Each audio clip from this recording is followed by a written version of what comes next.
Good afternoon, everyone. We're about to start. I hope that you enjoyed your lunch.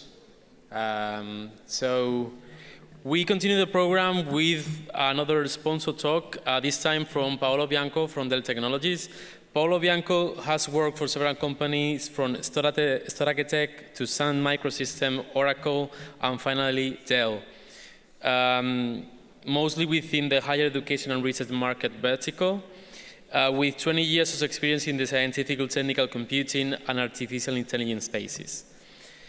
Currently, he has joined the DELL European and Middle Eastern Area, HPC, and Artificial Intelligence sales team as a business developer for the Western European region. The title of his talk will be about DELL and Project Helix. So, Mr. Bianco, you have the floor. Thank you.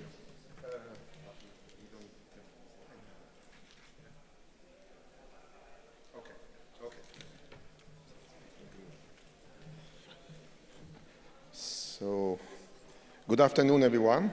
Thank you for hosting us to this very interesting event. I believe it's the first time that we participate at DELL. I hope that this is the start of a long series in the future.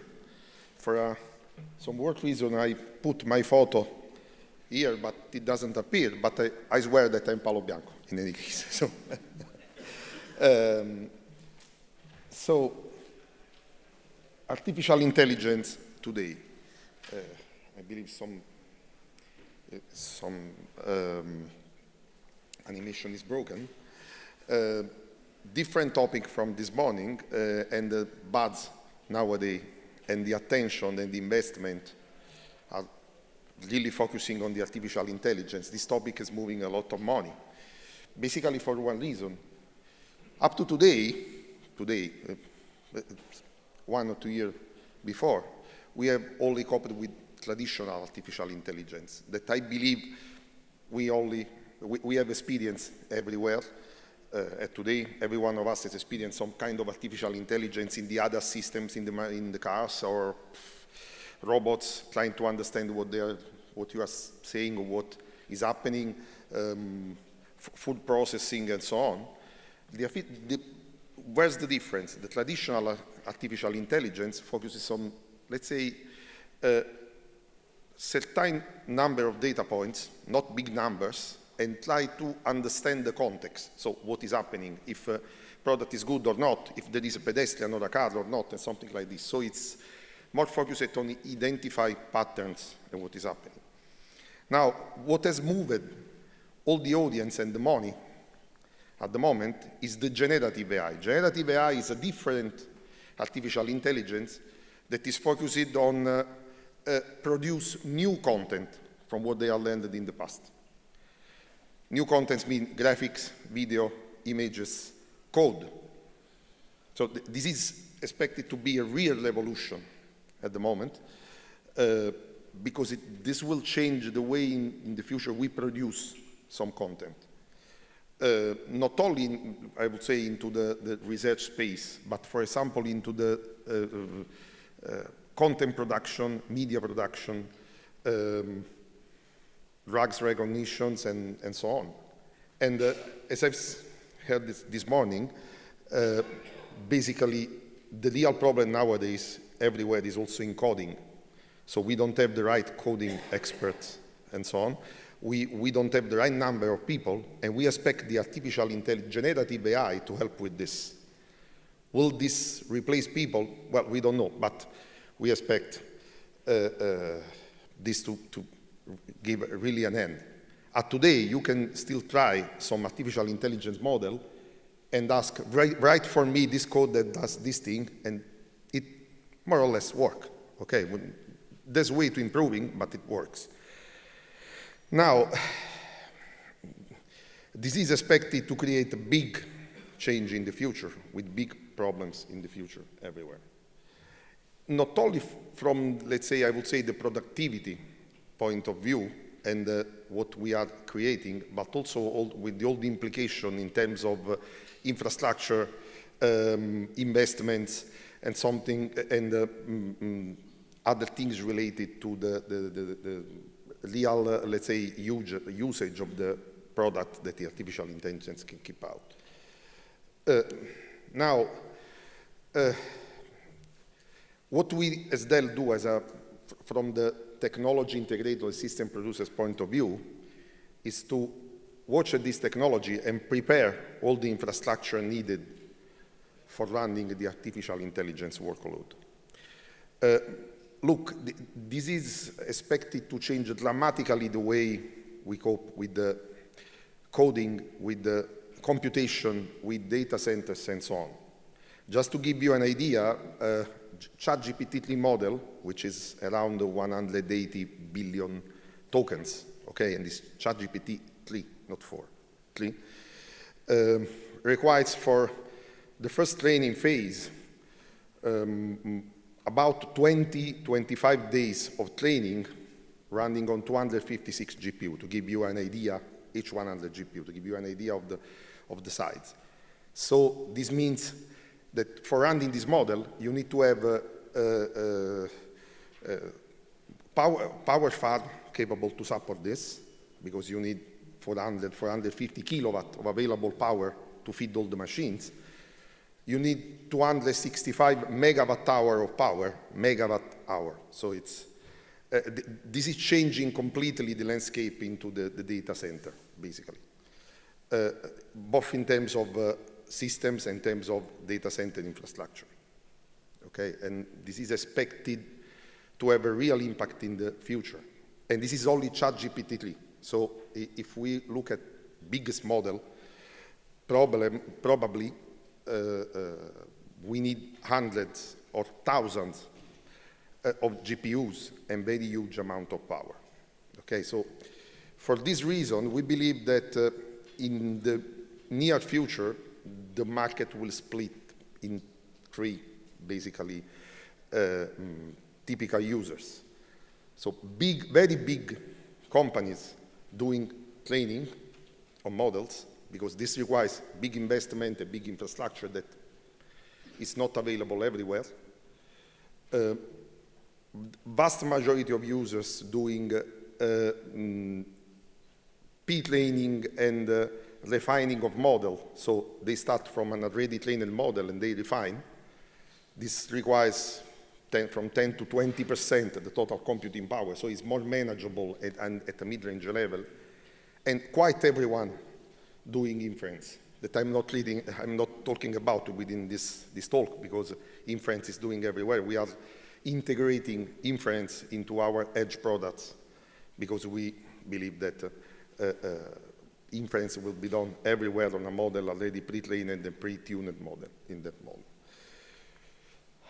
Now, from a system integrator perspective and a technology integrator, we work on all the components that build the hardware ecosystem, hardware and software ecosystem needed to do generative AI infrastructure. That is servers, of course, storage, all the networking, and all the data protection and solution services.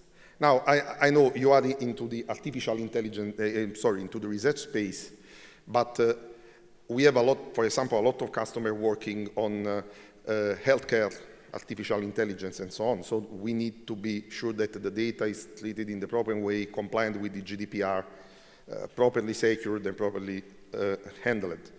And this is where we focus as DELL Technologies. Once a person told me that the data basically is the music sheet. The data scientist is the music player. The GPU is the instrument. So what's your other value? What are you doing on this?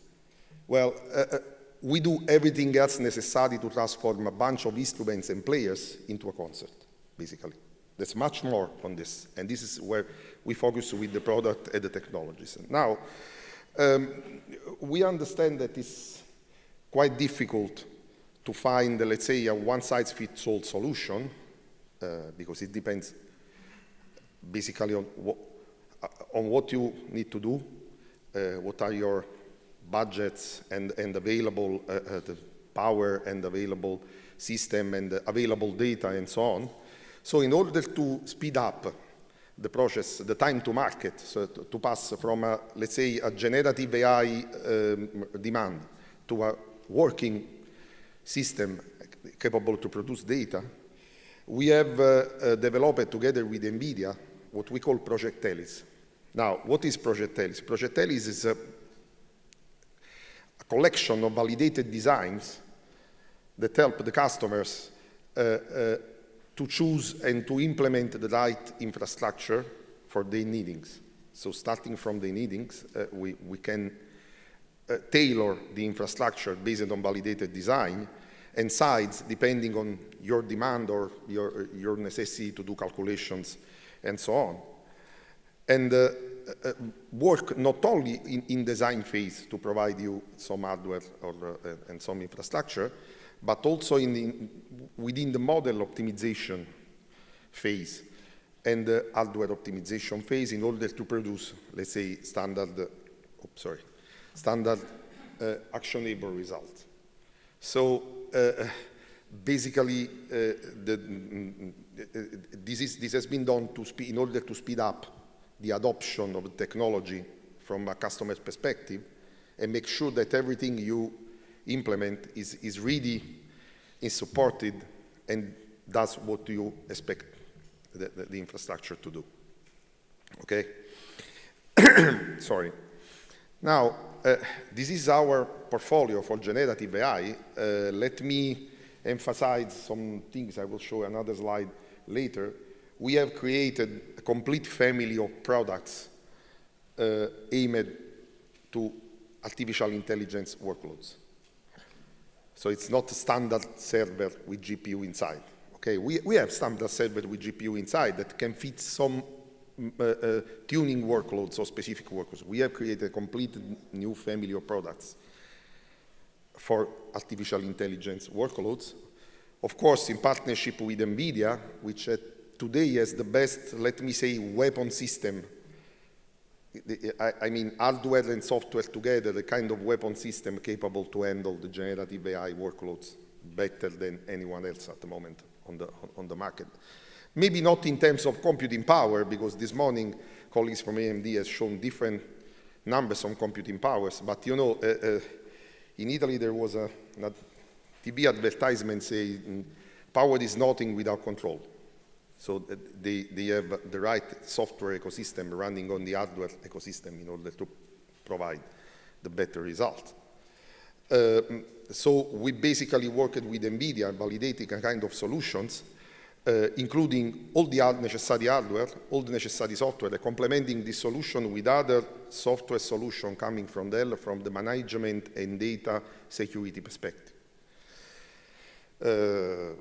Of course, the base technology, which is GPUs and InfiniBand, comes from NVIDIA, which is practically the monopolist in this space, but everything else comes from them. And we have the whole complete picture and solution. Now, let me show you one of these products. This is the XE9680. It's basically the electrical equivalent of the HGX from NVIDIA. So this is a GPU machine running 8 H100 SXM GPUs in a fully balanced way, full air-cooled. That's important to say because we expect the first adopter not to be ready for the liquid cooling. We have machines with GPU liquid cooled, but the vast majority of customers are buying this one because it's the 8-way machine. We expect the next generation to be liquid cooled because TDP of GPUs will increase, dramatically increase in the next generation. It will be impossible to cool by air, the new families of GPUs. Just to give you an idea, these machines absorb about 10 kilowatt a full load. So that's the reason why I was saying before, we expect a dramatical shift into the way we design the data center, we design the power lines and so on. This means that even if you have 40 kilowatt on a rack, you cannot run more than 4 of these machines, and you will end up with more than half of the rack completely empty. you need to revise your cooling environment because we are having 10 kilowatt of heat coming from the back of the machine, which is 6 unit high, so more or less like this.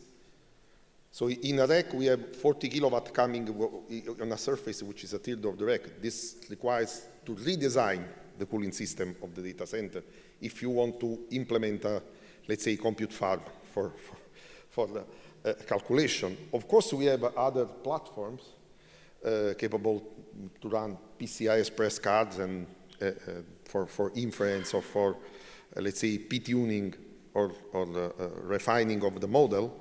We have 4-ways machine, but once again, these are fully and completely designed for artificial intelligence workloads.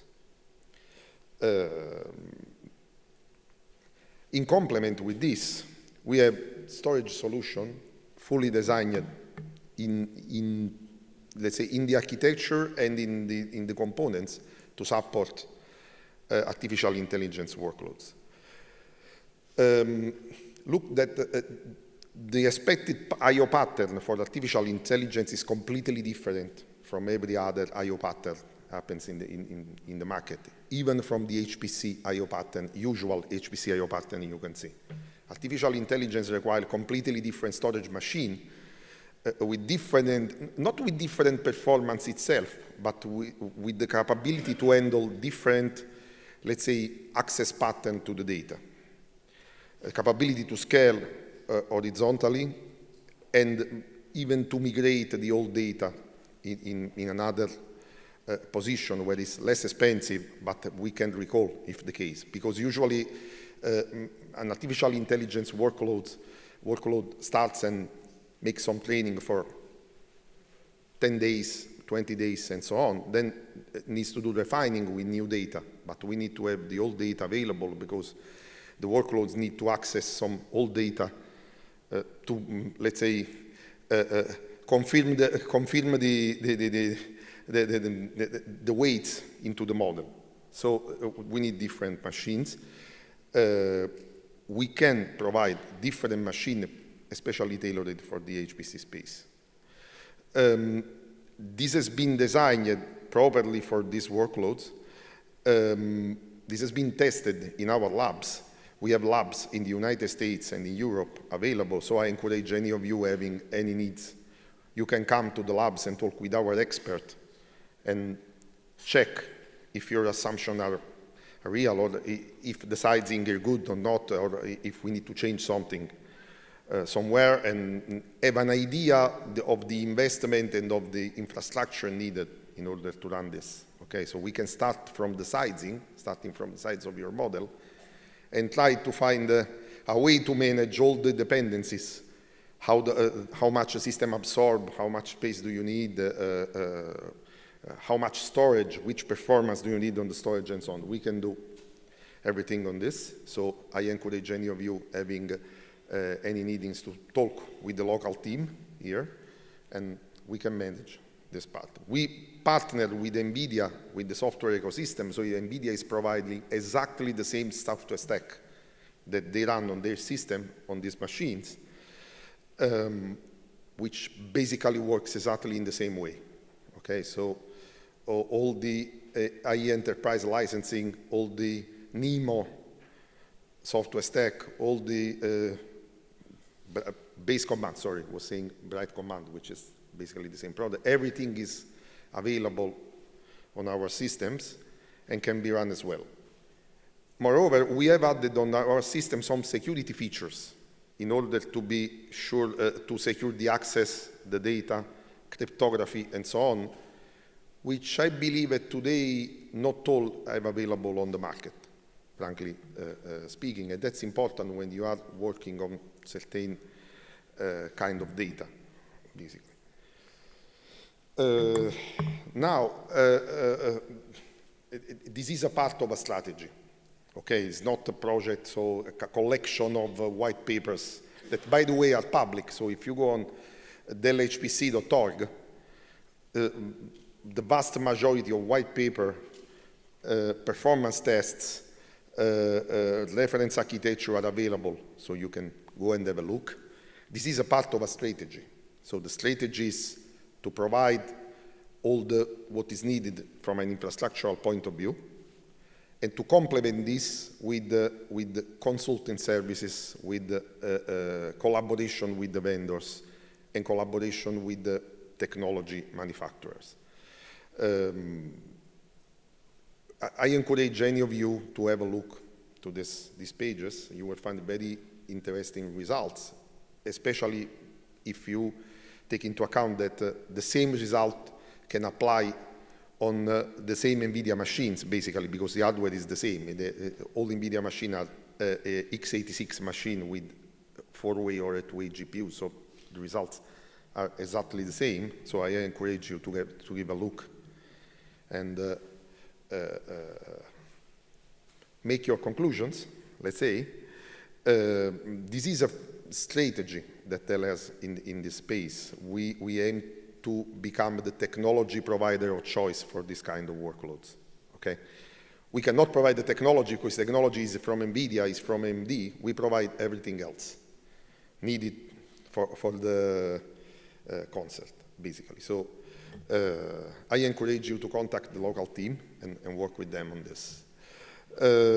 Let me take other 30 seconds before I finish. I believe I am in time, in 15 minutes. If someone of you is going to supercomputing and want to meet with our expert and have NDA conversation, please stop at the booth and talk with the local team, and we can organize the visit, okay? We will have a significant showcase of new technology at supercomputing this year. I believe I am in time, so 15 minutes, so if you have questions.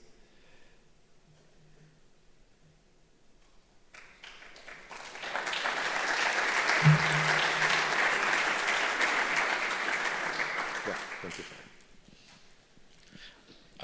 Are there any questions for Mr. Bianco?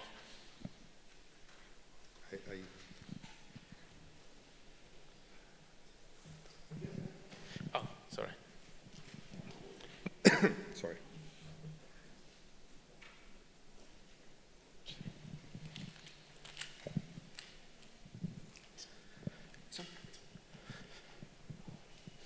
Okay, hi. Thanks for the talk. I understood yesterday from a talk from you that present and close future was liquid cooling. Yeah. Cooling. It is. But here you show sort of a rack that is air-cooled. Yes. What am I missing? We have also liquid-cooled solutions, but look, basically also the direct product line coming from NVIDIA is air-cooled.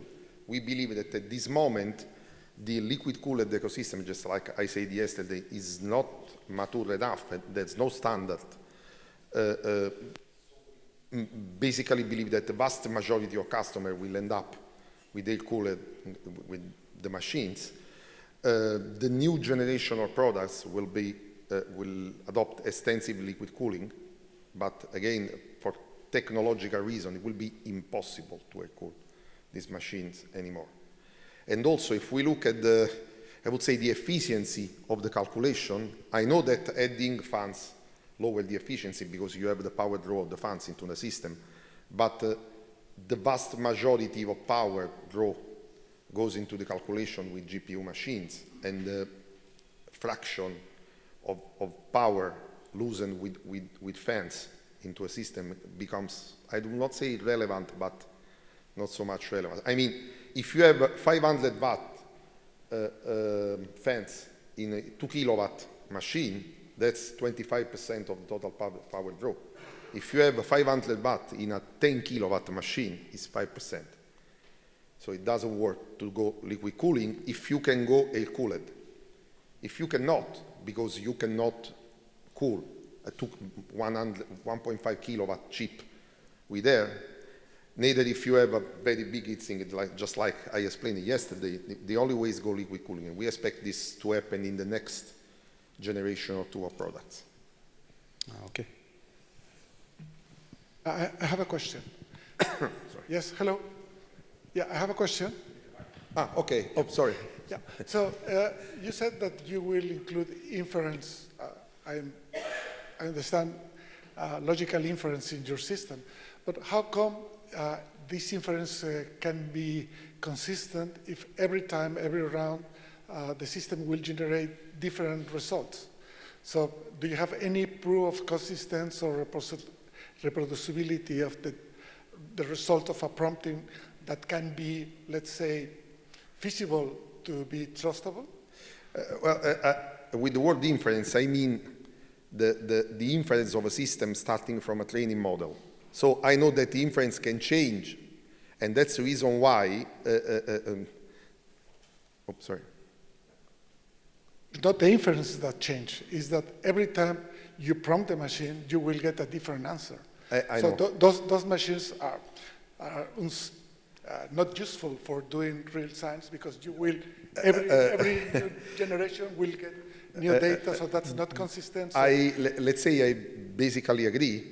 The real problem is that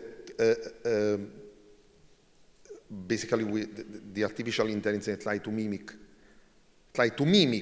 the behavior of the human brain. It's not a human brain. So in the vast majority of cases, it ends up to being what they call a statistic parrot. No?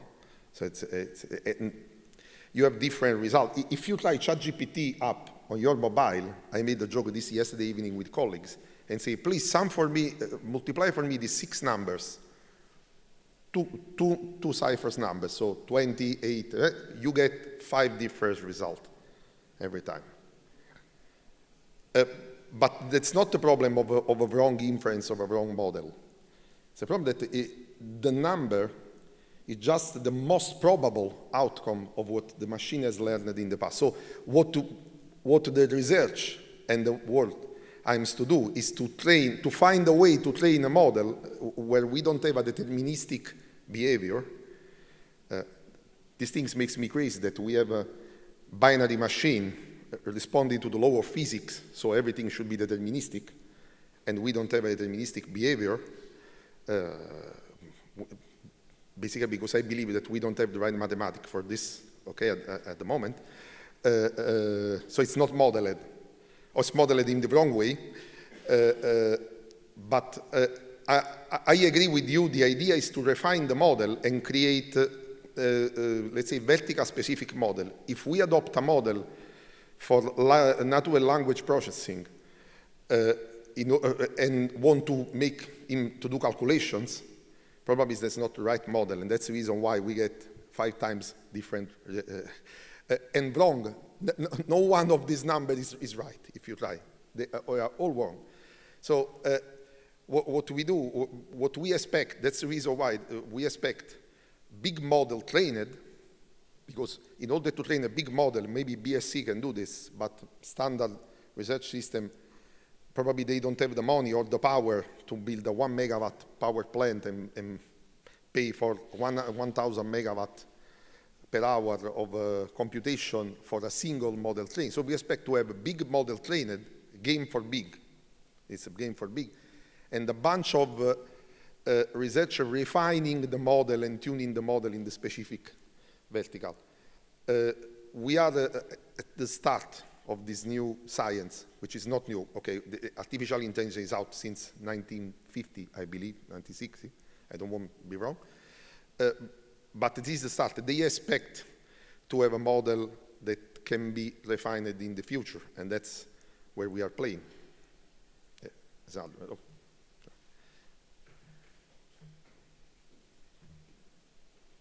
So if there are no more questions, we thank you, Mr. Bianco. We'll go to the next item on the agenda.